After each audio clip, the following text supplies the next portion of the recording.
안녕하세요. 와리기 공부 78강 시작하도록 하겠습니다.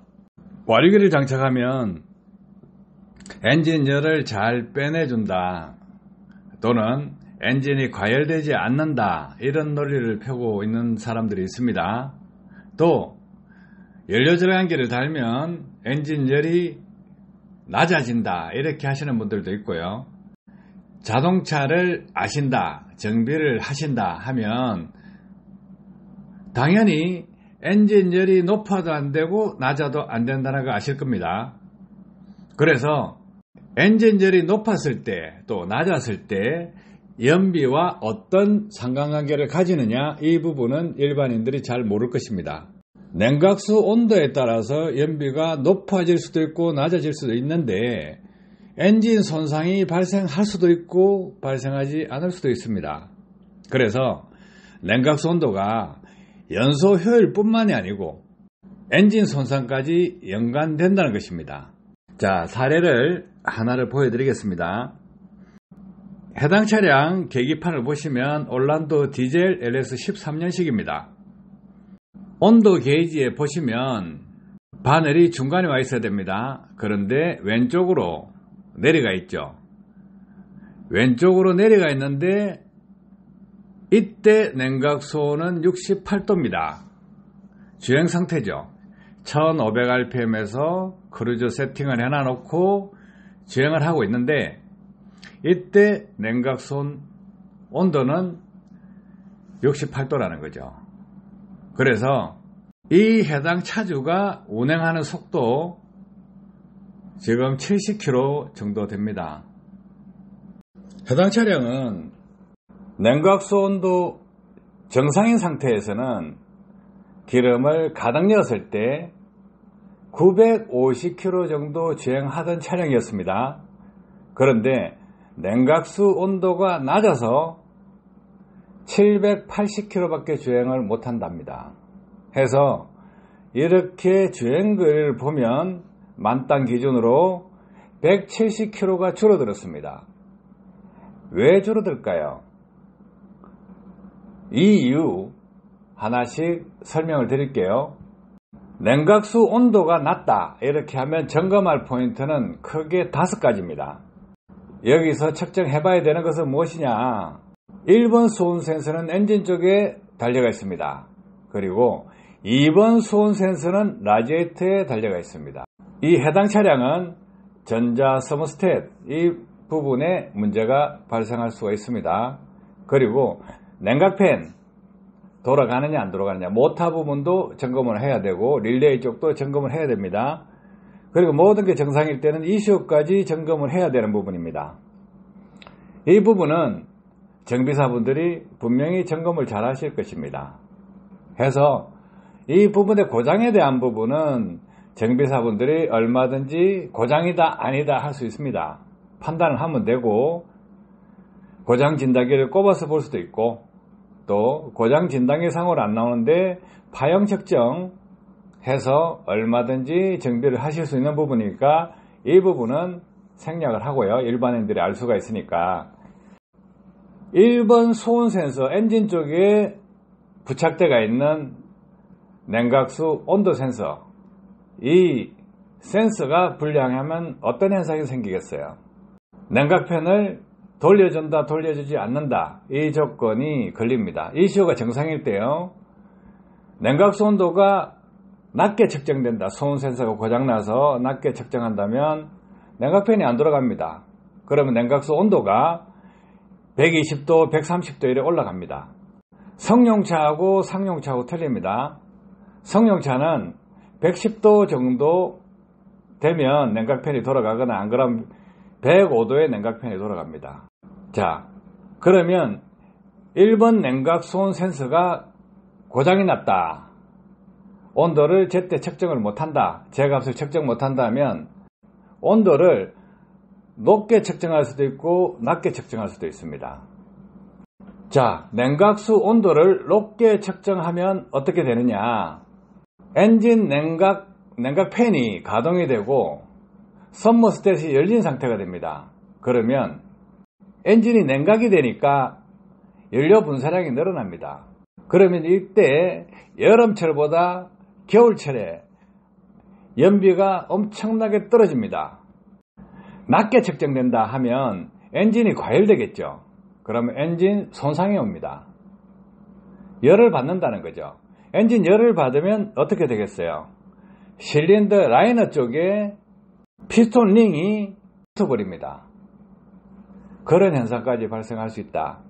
자, 라디에이터 속에 물이 빠졌다 이거예요. 클레이 가서 물이 빠져가지고 물이 없을 때 엔진 과열이 생겼다 하면 운행 중에 피스톤이 라이너와 밀착돼서 시동이 꺼져버립니다. 그랬을 때 일반 사람은 꺼졌다 이래가지고 그냥 차를 세워버리죠. 그렇게 하시면 안 되고요. 응급처치 방법은 뭐냐면 정비비를 아끼시려고 그러면 시동이 꺼지면 시동이 안 걸리더라도 스타트 모터를 한 번씩 탁탁 쳐줘야 됩니다. 냉각되기 전까지. 시동키 같은 거 돌려서 끼릭끼릭 하고 또 멈췄다가 또 끼릭끼릭 하고 멈추고 이렇게 해서 엔진을 조금씩 움직여서 피스톤 링과 라이너가 붙지 않도록 시동을 걸으는 거 아닙니다. 시동을 거는 게 아니고 회전을 줘서 엔진이 식을 때까지 시동을 걸지 말고 살짝 쳐서 돌려주면 그 다음에 엔진 냉각이 된 상태에서 견인하고 그때 냉각수 개통을 점검한다거나 하면 큰 데미지를 안 입죠. 그렇게 안 한 상태에서는 뭐 자기가 무리하게 시동 걸고 열받았는데 밟고 당긴다 하면 어떤 현상이 생기겠어요? 그러면 크랭크 축의 메탈, 커넥팅 노드 메탈이 있습니다. 그 베어링이죠. 그것이 녹아붙어 버립니다. 깨져 버립니다. 자, 이런 부분 또 피스톤 라이너가 열을 받고 피스톤 링이 팽창을 해서 물려버립니다. 물려버리면 엔진 완전히 맛이 가버립니다. 그래서 엔진을 크게 파손시킬 수 있다. 엔진 열을 받게 운전한다 하면 문제가 심각해진다는 거죠. 순간적으로 연료 분사량이 늘어나고 엔진 회전과 반대 방향으로 힘이 걸리는 오르막길, 그런 상태에서 엔진을 해먹는 분도 있습니다. 뭐 상용차 쪽에 과적을 하고 오르막길 타다가 기아 단수 잘못 잡으면 커넥팅 노드가 엔진 블록을 뚫고 나서 파손돼 버리는 경우도 있습니다. 와류기를 장착해서 엔진 열을 빼준다, 이런 말도 안 되는 이야기는 아예 듣지 마시고요. 엔진 열을 빼준다 안 빼준다가 아니고 냉각수 온도를 어떻게 관리하고 있느냐, 거기에 따라서 연비가 높아질 수도 있고 낮아질 수 있다. 그러면 냉각수 온도가 대체적으로 80도 90도 열 사이에 와 있어야 됩니다. 그런데 열이 너무 올라가면 엔진에 데미지를 준다예요. 그럼 열이 너무 낮으면 어떻게 되겠어요? 연료 분사량이 늘어납니다. 해서 적정 온도 80도 90도 요 정도 사이, 높으면 95도 사이 있어야 되는데 냉각수 온 센서 값을 변조를 할 수가 있습니다. 겨울철 같은 데는 조금 변조해도 좋겠죠. 냉각팬 클러치를 돌리는 게 두 가지 방식이 있습니다. 전기 모터 방식이 있고 우리가 벨트 방식이 있습니다. 과거에 지금부터 한 10년 정도 전에 상용차, 그 뭐 화물차 쪽 아닙니다. 상용차 두 가지를 나눴을 때 화물차 쪽은 냉각팬을 시동을 걸면 계속 돌리는 타입에서 듀얼 클러치 방식으로 엔진이 열을 안 받았을 때는 돌리지 않고 열을 받았을 때만 돌리게끔 하는 듀얼 클러치 방식이 들어가 있었어요. 그런데 국내 버스 쪽에는 듀얼 클러치 방식이 적용 안 됐었습니다. 그런데 그 10년 정도 전에부터 듀얼 클러치 방식이 적용됐습니다. 그래서 겨울철에 시동을 걸면 엔진 온도가 올라가야 되잖아요. 한참 추울 때 온도가 안 올라간다 이거예요. 그러면 냉각팬이 돌아가면 안 되죠.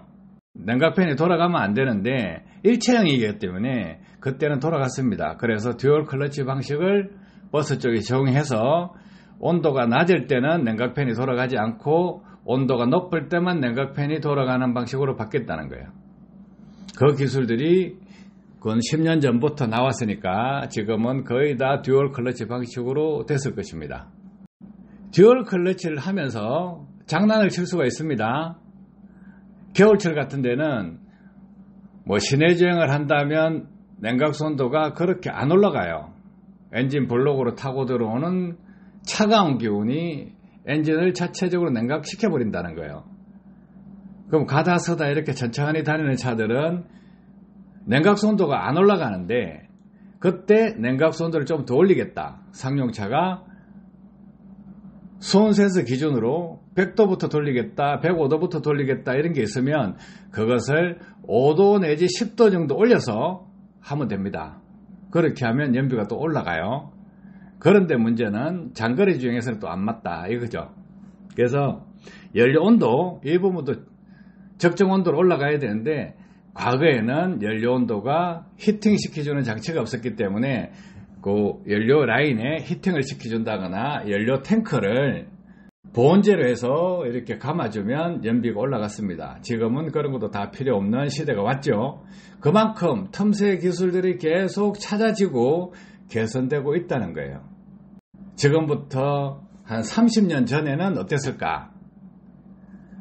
승용차 기준으로 현대차 승용차는 썸머스탯이 고장났을 때 어떻게 고장났느냐? 닫힌 상태로 고장났습니다. 주로. 그러면 고속도로를 쭉 타고 가다 보면 수증기가 팍 남아서 본넷도 열어놓는 차 주로 현대차였습니다. 자, 대우 승용차는 어땠느냐? 썸머스탯이 열린 상태로 고장이 잘 났습니다. 그 당시에 30년 전의 이야기입니다. 썸머스탯이 열린 상태로 고장이 나면 겨울철에 달릴 때 히터를 틀어도 실내에 들어오는 공기는 찬바람만 들어옵니다. 그래서 발이 엄청 시려워요. 이 부분 엔진의 냉각수 온도가 적정하게 유지돼야 된다 이거예요. 그래서 엔진열을 무조건 식혀준다 좋은 거 아닙니다. 또 높아도 안 좋죠. 그러면 자, 엔진 온도가 너무 높으면 냉각팬이 돌아가겠죠. 냉각팬이 돌아가면 동력 손실로 인해서 연료 소모량이 늘어납니다. 그리고 엔진 온도가 너무 낮다고 판정을 하면 연료 분사량을 늘려버립니다. 그래서 불안전 연소가 일어날 수가 있어요. 엔진 온도가 적정해야 된다. 그래서 열을 빼내준다, 열을 올려준다 이게 아니고 연소 효율이 가장 높은 온도 대역에서 엔진이 운행돼야 된다. 그러면 운전을 어떻게 해야 되겠냐 이거죠. 연비 운전을 잘 하셔야 돼요. 연료 분사량이 많은 운전 스타일이 아니고 부하 변동이 많은 운전 스타일이 아니고 운전을 잘 해주면 적정 온도 내에서 연비를 최대치 만들 수가 있고 또 엔진 열이 받지 않는 운전 패턴으로 운전을 할 수 있다. 그러면 엔진 길들이기가 된다요. 자, 여기서 엔진 길들이기 하나 보너스 더 드리겠습니다. 대부분 엔진 길들이기를 한다 그러면 신차를 뽑아서 막 밟아준다거나 고속을 주행해줘야 된다거나 이렇게 하는데 그것은 엔진 길들이기가 아닙니다. 엔진에 데미지를 주는 방식이에요. 속도 150km, 200km, 300km 밟아주라 이런 거 아닙니다. 자, 우리가 금속을 강화할 때 기계를 전공하신 분, 공작 기계를 만져보신 분들 항상 금속을 가공할 때 절삭유를 뿌리죠. 절삭유가 없는 상태에서 가공을 하면 면이 거칠어집니다. 그런데 절삭유를 계속 뿌리면 어떻게 되겠습니까? 면이 거울같이 반짝반짝하게 나오죠.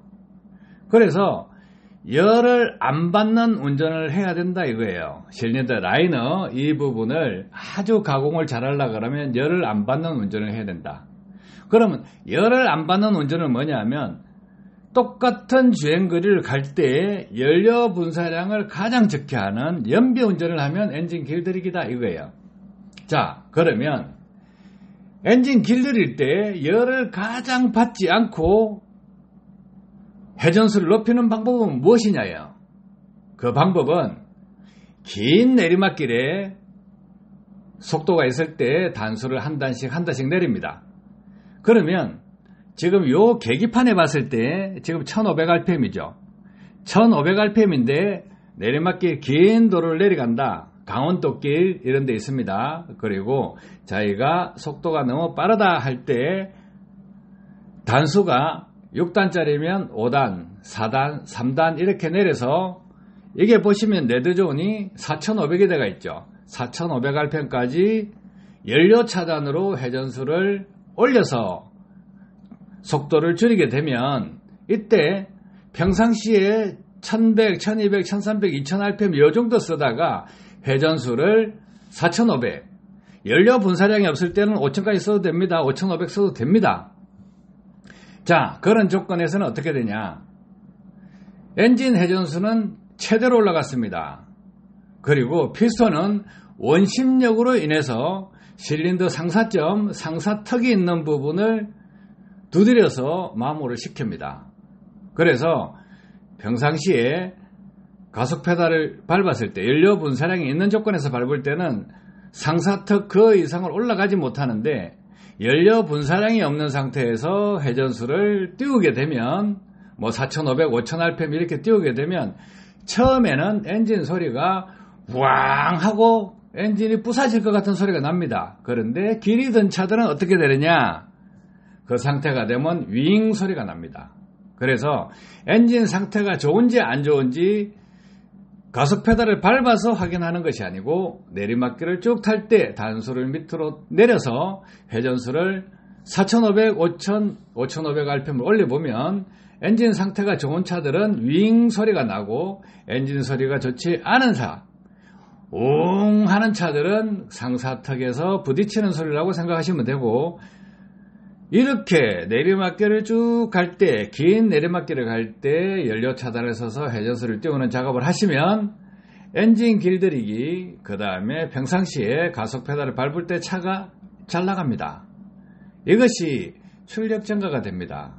평상시에는 우리가 1500, 2000, 2500, 3000rpm 정도밖에 밟지 않기 때문에 피스톤이 원심력으로 해서 상사점 이상으로 가고 싶어 하더라도 연료 분사되고 폭발 행정이기 때문에 피스톤이 올라가는 높이가 그렇게 높지 않다. 그런데 연료 분사량이 없는 상태에서 4500, 5000, 5400rpm을 올리게 되면 피스톤이 원심력으로 인해서 상사턱을 가공을 해줍니다.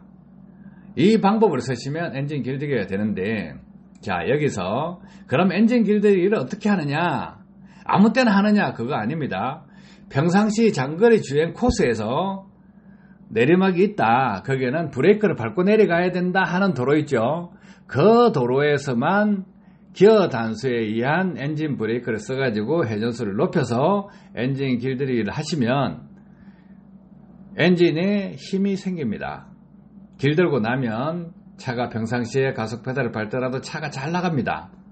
이런 부분 배우셔가지고 적용하시면 됩니다. 처음에 하시면 내리막길, 긴 내리막길에 단수를 내놓으면 웅 하는 시끄러운 소리가 납니다.